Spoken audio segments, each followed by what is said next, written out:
It looks like the train's arrived. But where are we? I don't... We left Tallinn. 3 hours later, the express train costing €11 if you buy it online.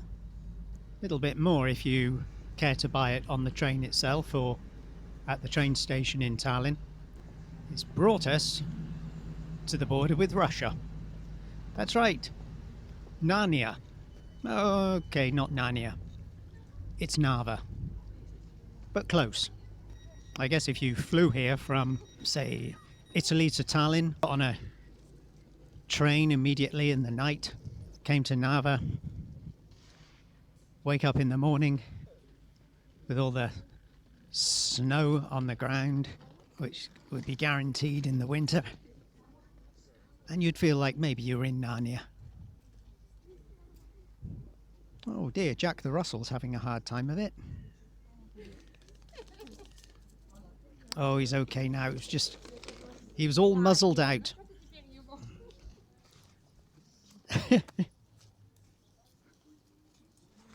He's probably glad to be off the train. I know I am. And just in case you were curious, if I was making it all up, it's all true, you see? Narva. I made it. And there's our train. Nice old train over there. And that's how you get over the rail track if you're going to the Krenholm industrial manufacturing site, I guess, which is something I would like to do if I have time. But I'm not sure I'll have time. We've got passport control here, which was not something I thought about. Luckily, as I'm not going to be crossing the border, I don't need to worry about that. We've got the alternative wooden Narva to Tallinn train over there, which I might have to resort to taking if the Elron service later this day lets me down, but hopefully that won't happen. Now I've got 4 hours and an automatic service opening the door to let me out. That's pretty cool. Here we are in Narnia, Narva. And straight away over here, I see we have a very handy map. And what's great about this map is it not only highlights some of the particular points of interest for a tourist up at the top.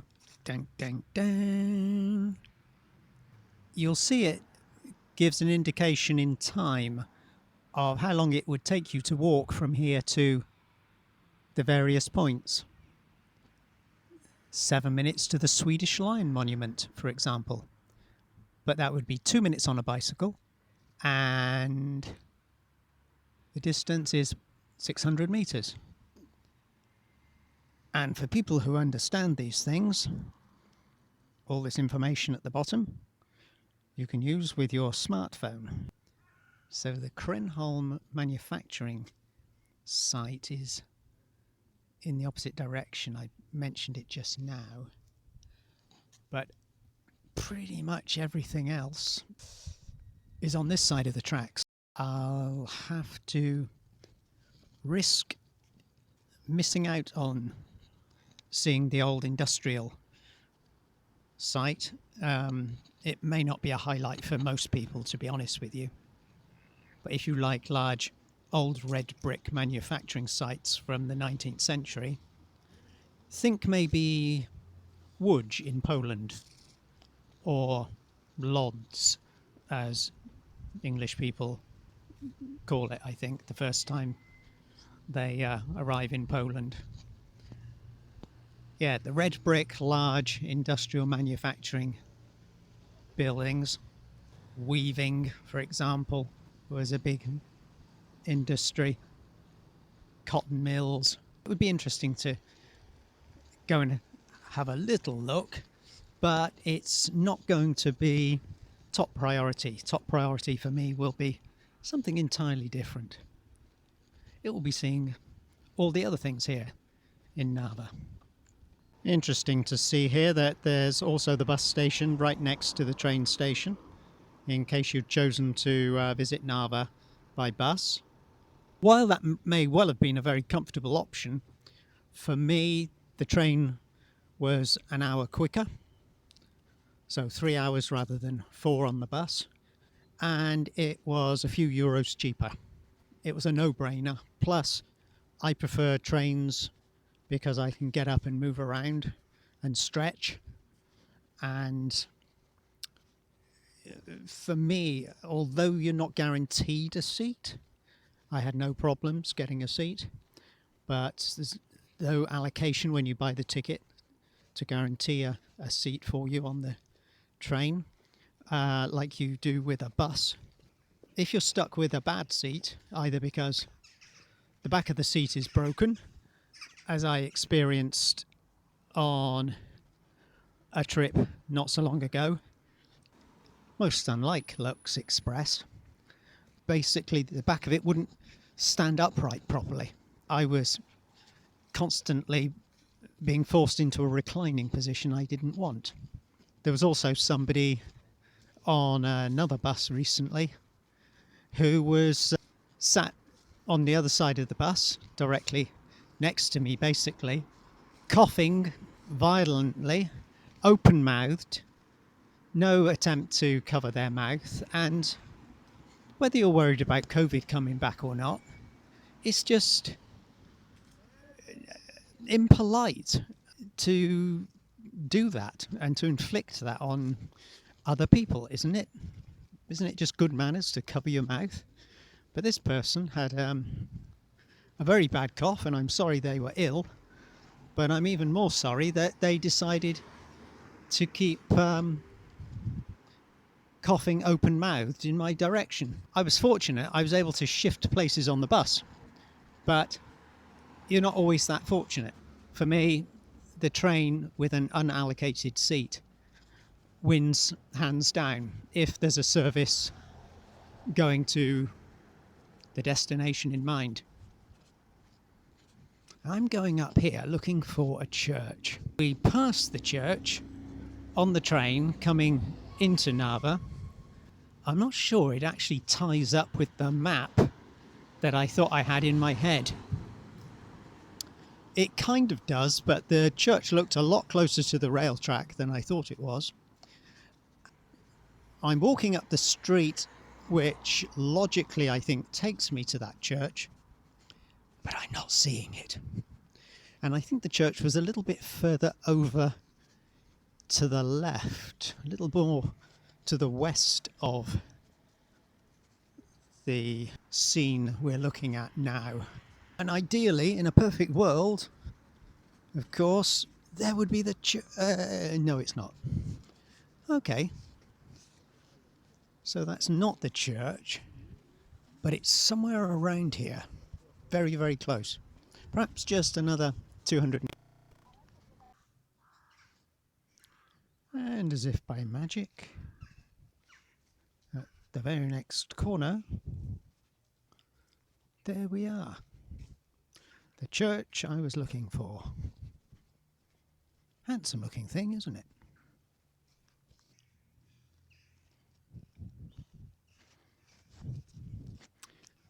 Here we are. One of two Alexander churches.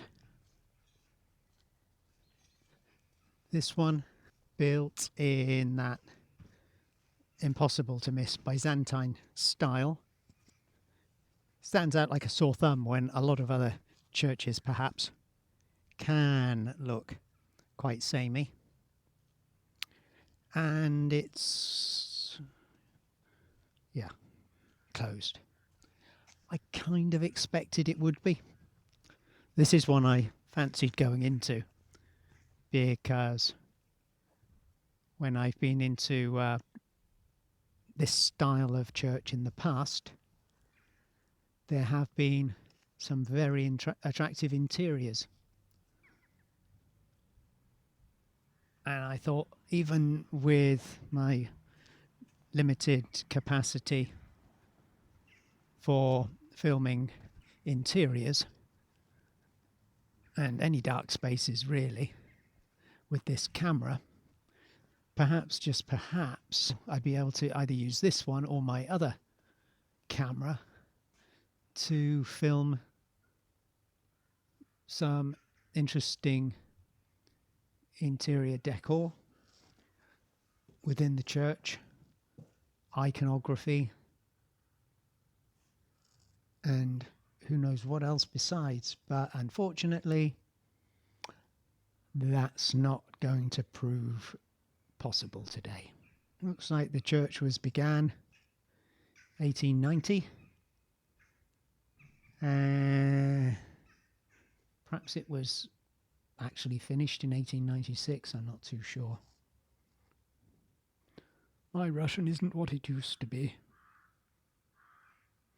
Okay. Well, I won't say I'm disappointed because I still got to see the exterior of the church. Can't have everything, can we? Interesting, Estonia is one of those countries where you can be just a stone's throw from the train station and you see something like that, which is quite a magnificent building. And the area itself isn't all run down and horrible, whereas in many other parts of Europe you do tend to get the rough areas and the run-down, uncared for, economically deprived looking areas immediately outside of the train station district, don't you? You know, you just step out of the train station, get past the car park, and then, oh my God, where am I? And you think, oh, why have I come here? And it's only when you get away from the train station that you start seeing some of the gems within the town or city. Whereas here, this first church is very close to the train station, as you just seen, and the next church, or perhaps I'll go a different route. We'll see. Maybe the very next church we see will also prove to be just a stone's throw from the train station. In fact, I know it is. Oh, hello, I'm distracted. Somebody's missing. Call that number if you happen to see that cat. Sorry about that, just distracted. I was saying, there's another church, which is quite a handsome building in its own right, which is also very close to the train station. So I'm going to head across in this direction and see if my reasonably capable snout for sniffing out these things can locate it sooner rather than later. And on that topic of economic deprived districts within a town or city, I'm struck by this building I see. Well, it's not an indication of major social upheaval or deprivation in Narva. It's just in need of some love and care and some rather more talented graffiti artists to bring this one back to life, to create a more positive image.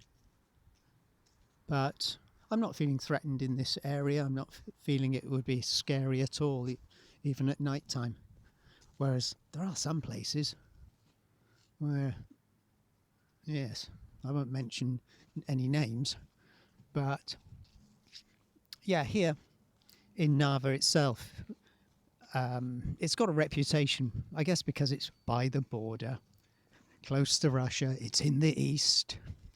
It's a case of leaving the new Western Europe of Estonia to cross into Russia, and it all sounds a bit, oh God, that Narva could be a wasteland, but it's really not. you'll hear some very negative things from time to time about Narva and maybe the people here, and very, very misleading, I would say. I would definitely say come here and find out for yourself, because there's always going to be that prejudice. It's like perhaps if you're in Barcelona, people talking about Madrid or vice versa, or people in London talking about those scallies in Liverpool. You know, it starts off as being perhaps harmless joshing, just sort of banter, as the English call it. But then it becomes fixed in people's minds that, oh yeah, these places really are dreadful like this, when the reality is quite different. So, like I said before, don't believe the hype, positive or negative. Just go there and find out for yourself. You're not going to get attacked, robbed or pickpocketed as you're leaving the train, getting off in Narva, I promise you.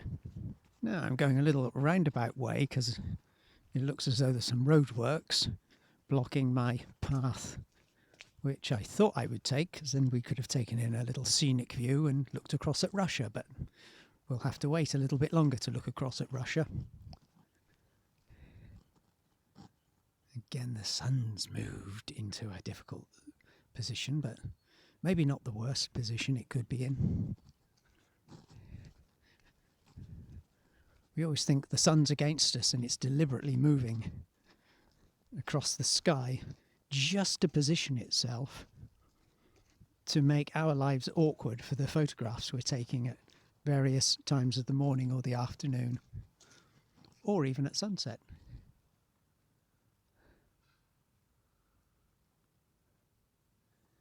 And I heard a rumour that this Alexander Church, which is a Lutheran church, and I believe it's the church which belongs to the people who provided me with accommodation here in Narva when I visited some years ago.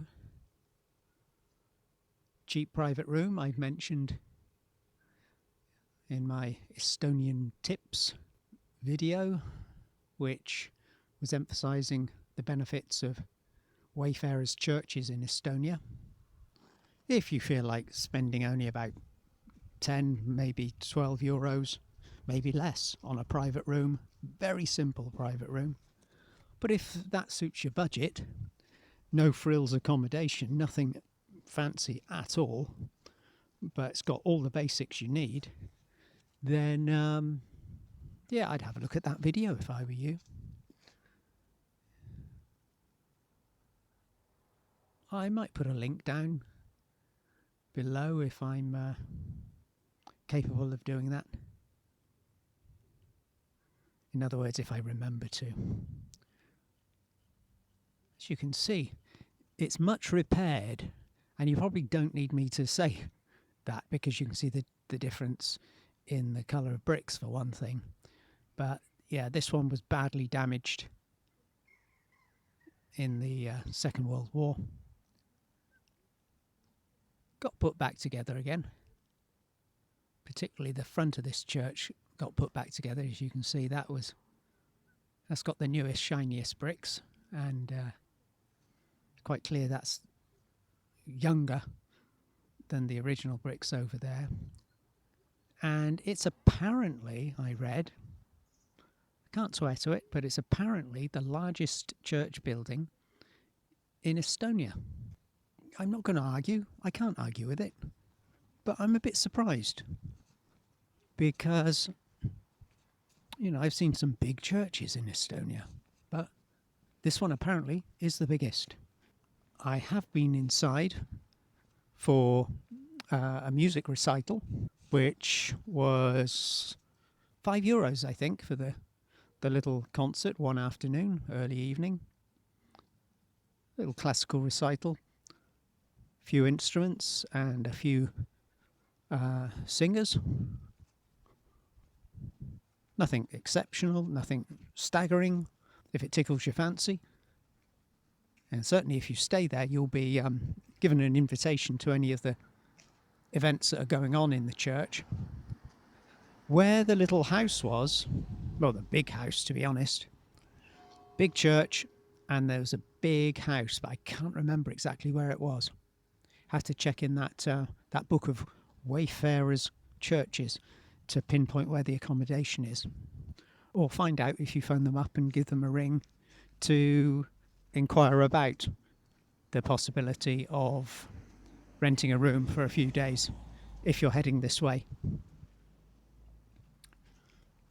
Might tie in with some musical events.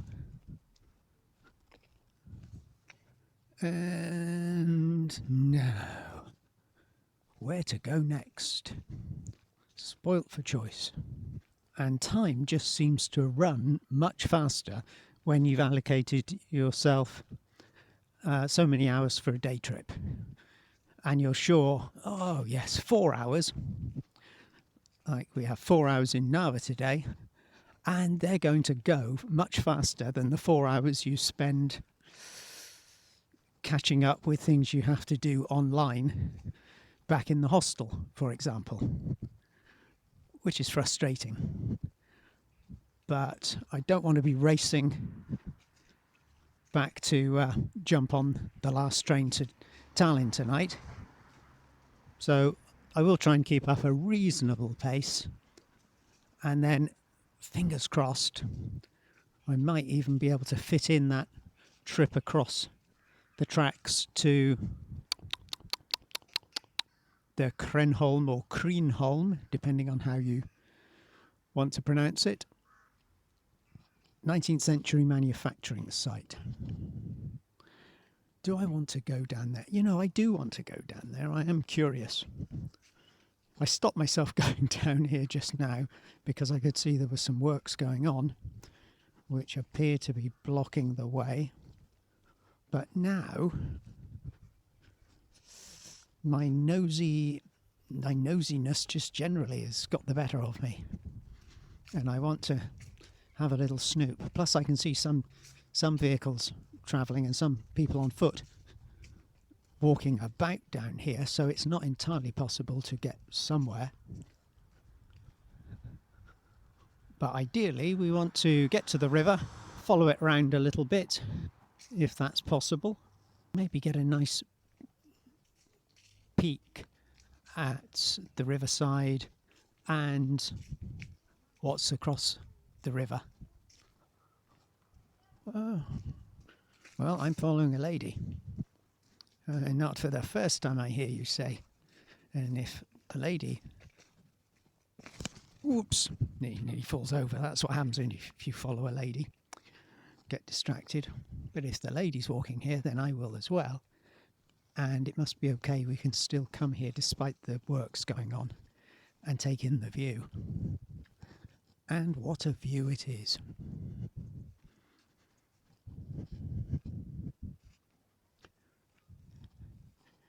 We'll be able to head over in this direction to see the old Swedish fortress and one of those Herman towers, Herman Castle, the famous Herman, who may have been a German. And there's the bridge marking the borderline between Estonia and Russia. And there is a fortress you really want to go and visit. But we can't unless we've got a Russian visa. Or Brazilian passport, perhaps. I believe Brazilians don't have any problems getting into Russia. It's a magnificent view, isn't it? I hope you're getting some idea of that here through my camera, if you've not been here already yourself to see it. And there's this thin little strip of island you can see, perhaps. There's a dog and people crossing. This little island is sort of shared between Russia and Estonia. Half of it, I think, is on the Estonian side, and these people are then therefore free to just go across that little bridge and visit it. But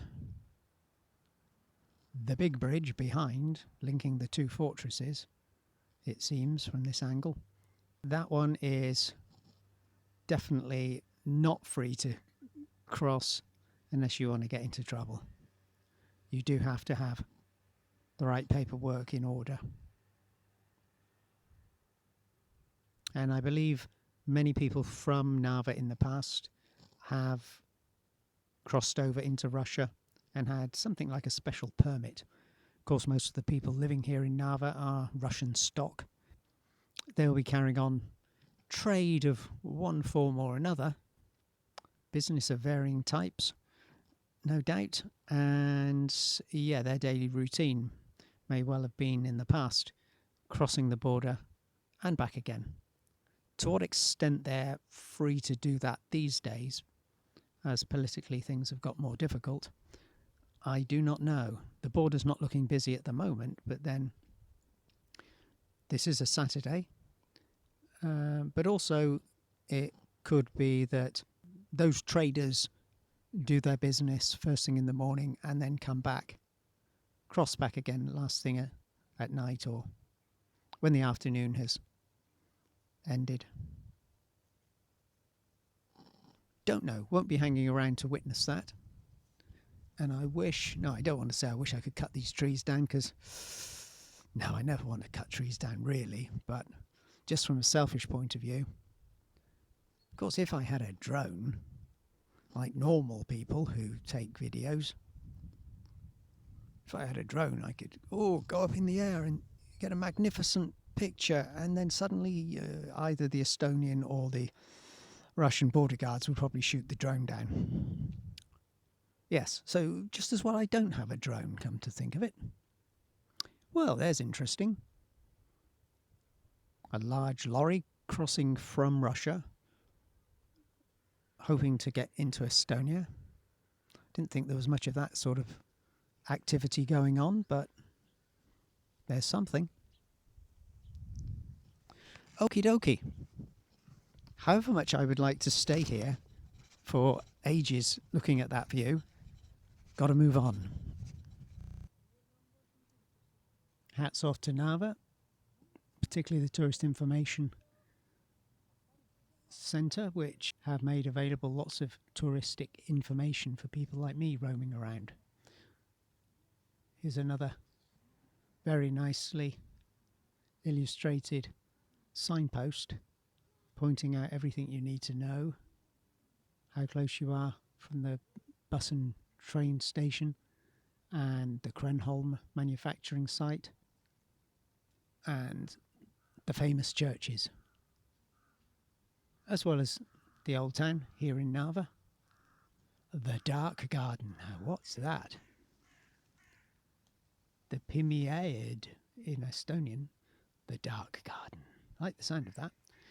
And the Victoria Bastion casemates, which are 2 kilometres in that direction, but I don't think I will be going up to them, because I don't think they sounded very interesting when I was reading about them. What we've got here is the Swedish Lion Monument. It is a memorial to those who perished in the Battle of Narva between the armies of Swedish King Karl XII and the Russian Tsar Peter I on November the 19th, 1700. The Swedish Lion is a replica of a monument which was erected on the westernmost border of Narva in 1936, and it was completely destroyed during World War II. It was reopened on November 18th, 2000 to commemorate the 300th anniversary of the battle, as well as to denote the friendship and cooperation between present-day Estonia and Sweden. The Great Northern War, of course. Sweden was occupying the territory that we call Estonia today, right up to this border with Russia, marked by the Narva River. And the Swedes felt threatened. Well, just the proximity of another empire. One empire feeling the proximity of the next empire will say they feel threatened, so they decided to build this fortress here. And the funny thing is that having decided to do that, guess how the Tsar of Russia felt? Well, Ivan decided he was feeling threatened then because of this great big fortress. So what did he do? He decided to commission the building of an even bigger fortress. And there we are, the Ivan Gored fortress, or crepused. It's funny, isn't it, how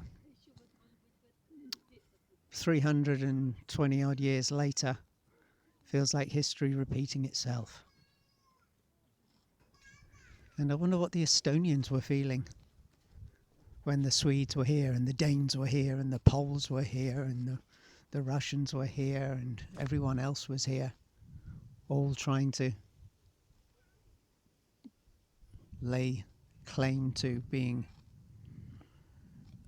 owners of their the territory that the Eastie tribe had just considered was their land. Oh, there's that little island I mentioned in the middle of the river. And if I was staying here a bit longer, I would explore that little island. But I've got a feeling it could take me down a rabbit hole. So I won't be exploring the little island on this occasion. And I'm pretty sure I never got round to exploring the little island the last time I was in Narva, all those years ago. I think that was because, reading back in my diary the other day, I discovered there were numerous days in which I was unwell, which can happen, you know, just like everybody else. I'm not Superman. There's only one Superman, and it's not me. And also there was a lot of rain going on. So although I was here for a week, between the illness and the rainfall, yeah, I was rather inconvenienced and unable to do anything like as much sightseeing as I would have liked. With a whole week at my disposal, I would, for example, go and visit those casemates or casements, or however they're called. If you're interested in going underground into dark, cold, potentially slippery tunnels, I might go there. Then again, I might not. It would just depend. Now, where the hell am I going now? Blabbing on as usual. Rambling Ron rambles on. Blah, blah, blah. Okay, so there aren't the stairs I thought I was walking towards. Not just there. Would have been too convenient, wouldn't it?